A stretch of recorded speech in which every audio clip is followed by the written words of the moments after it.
Unsa pay mga dagoy hinungdan nga ang mga Katoliko manguros? Una, manguros ang mga Katoliko tungod kay kita sakop nga sa relihiyon sa Kristo nga linangsang sa krus, pinaagi sa atong bunyag. Sumala pa ni San Pablo sa iyang sulat ngadto sa mga taga-Galasya.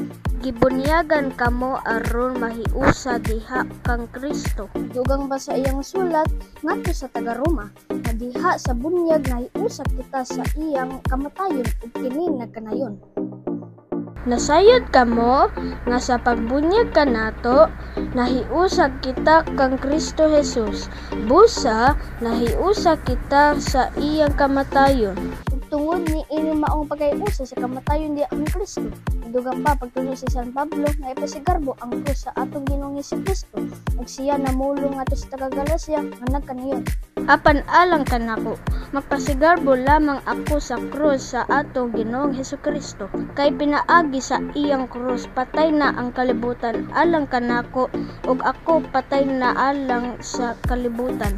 Ug ang atong pagtuong Katolika nagtudlo sa dayag nga, by it he lets men know that he makes profession of belonging to the religion of the crucified Savior.